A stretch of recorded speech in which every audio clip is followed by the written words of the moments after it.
shaped by nature, moulded by time, worked by man. Like many other landscapes, the beauty of the Northern Ireland countryside belies the sheer hard work carried out on the ground.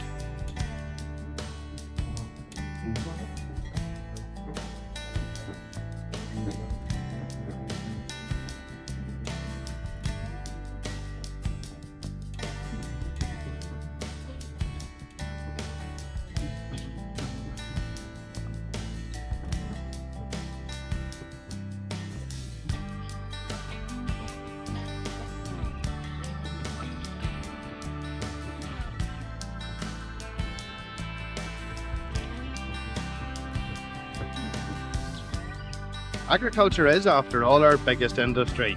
Over 30,000 people make their living directly through farming. And like any other industrial sector, working on the land carries with it its own particular pitfalls and hazards. However, no other industry has its dangers quite literally so close to home. In this video, we'll take a close look at scenes and activities typical of most farms. We'll point out hazards and risks associated with everyday farming activities. Some you may well be aware of, others you may not even have considered. But they all have the potential to seriously injure, and in some cases even kill, those who don't always tackle the job in hand, with the health and safety of themselves and others uppermost in their minds. Once we've identified the main areas of risk, we'll explain how you can minimise them through risk assessment. 5 easy steps to make your farm a healthier and safer place to work. All it involves is identifying the major hazards, establishing who's at risk, evaluating those risks, deciding on preventative measures, and then making a record of your findings. To begin with, it's worthwhile taking a fresh look at all aspects of work on your farm and all the hazards it holds. Without doubt, machinery on the farm presents the most immediate danger to life and limb. Labour saving and time saving it undoubtedly is, but as efficiency increases, so too do the potential risks if it's not operated properly. The tractor, although essential on the farm, is involved in more fatal accidents than any other machine, mainly through overturning or passengers falling. By law, all tractors used for farm work in Northern Ireland must be fitted with an approved safety cab or a safety frame on older tractors. An enclosed cab is a much better option, especially if young people are likely to be driving. Before starting work, make sure the tractor is in good mechanical condition, especially the tyres, brakes and steering. Things you should already be checking regularly. If the tractor is new or hired, check how the controls operate and provide new drivers with adequate training. You should also initially supervise them to check that they can handle the machine competently. There are many reasons why a tractor may overturn, but mostly it happens while working on steep slopes or near banks and ditches. Large trailers, slurry tankers and the like should also be fitted with effective brakes to reduce the risk of tractor slide. The risk of overturning will also be greatly reduced by keeping speed to a minimum, selecting the correct gear, using wide turning circles and avoiding crossing overly steep slopes.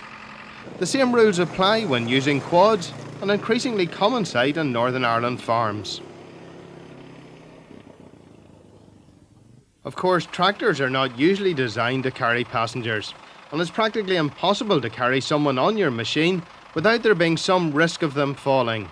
If you must carry someone, make sure they're seated securely inside the cab, out of your way, and that they don't obstruct your vision.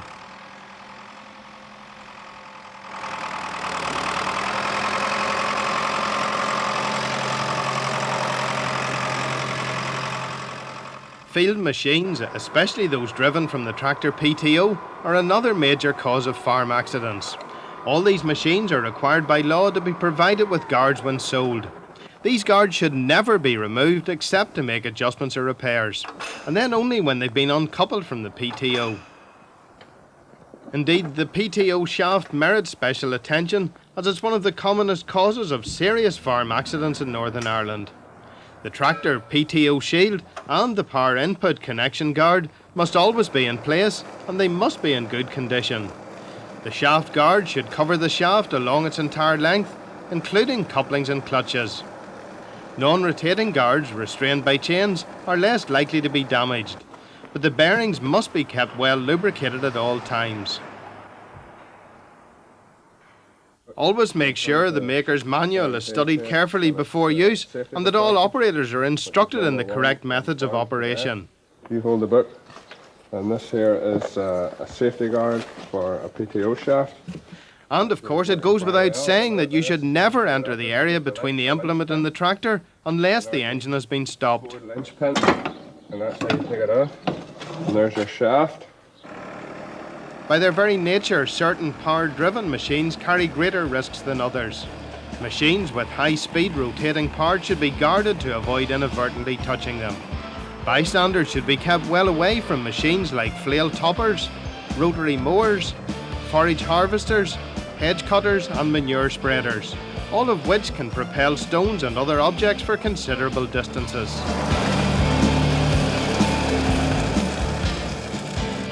Well, it's not just in the field that machinery poses a major risk. Most farmers spend a lot of time in and around the farmyard itself and the fixed machinery there. Because of easy accessibility to children and others, it's imperative that stringent safety precautions are observed. In most cases, this will be as simple as ensuring that moving parts and sharp edges are properly guarded. A clearly marked stop switch should always be within easy reach of the operator.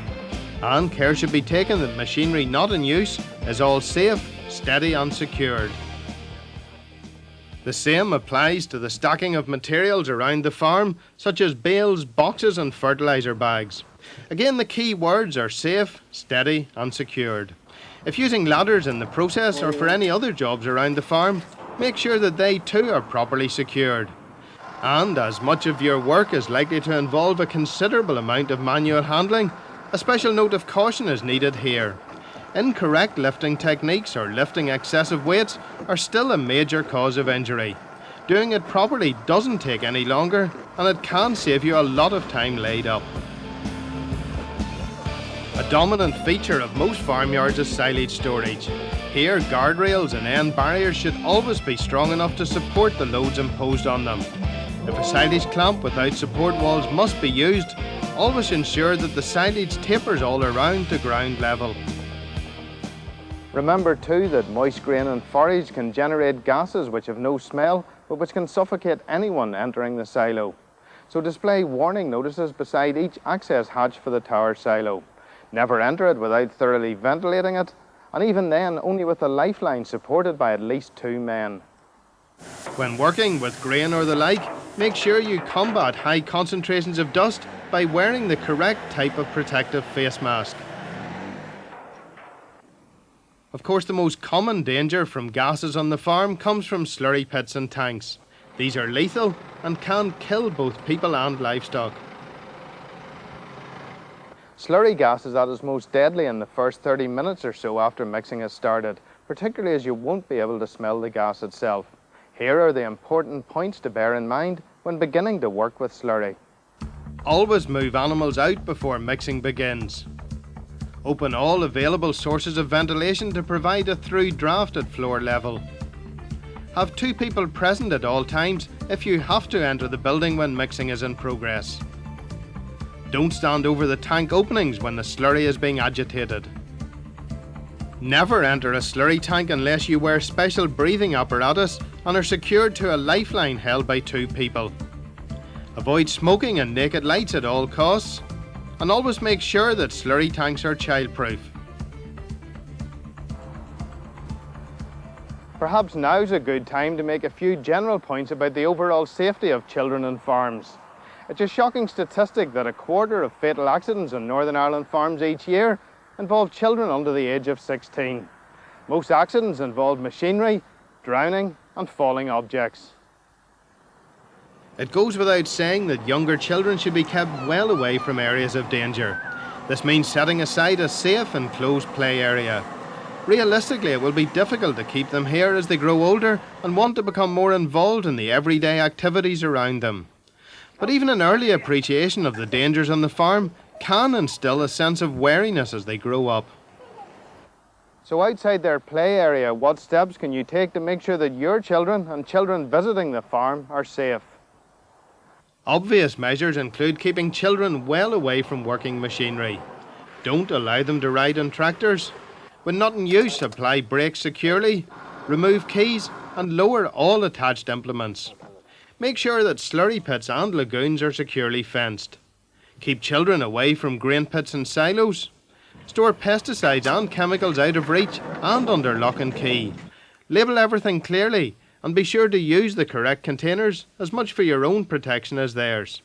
And teach children about the dangers from livestock.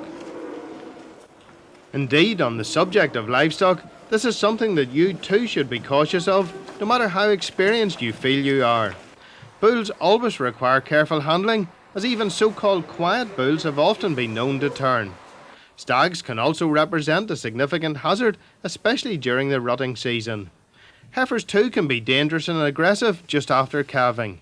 And boars and sows with young can be very unpredictable and have been involved in some serious accidents. Drenching or checking cattle means close contact with the animal, so minimise its movements, have plenty of help at hand, and ensure that a good collecting area and crush are used. The same applies when dipping sheep.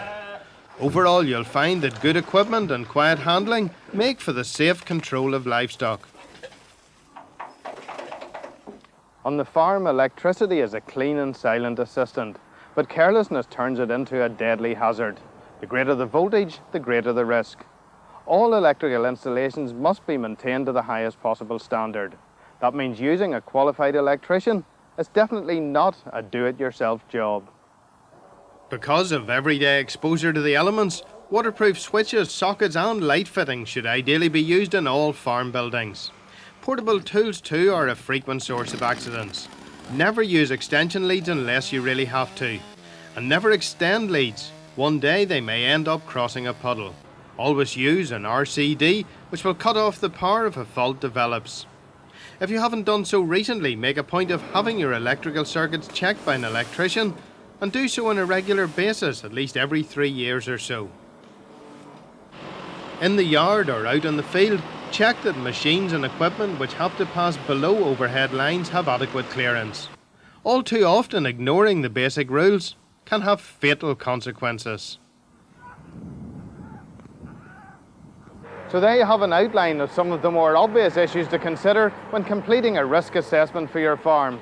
All it means is taking a little time to look closely at the various operations involved and to then assess the risks. Here in detail then are the 5 individual steps. Step 1. Identify the hazards. Step 2. Identify those at risk. Obviously, those most at risk will be the people directly involved in the work. But bear in mind too the dangers to others, such as children and anyone visiting the farm. Step 3. Evaluate the risks. In other words, decide whether the risk is high, medium or low.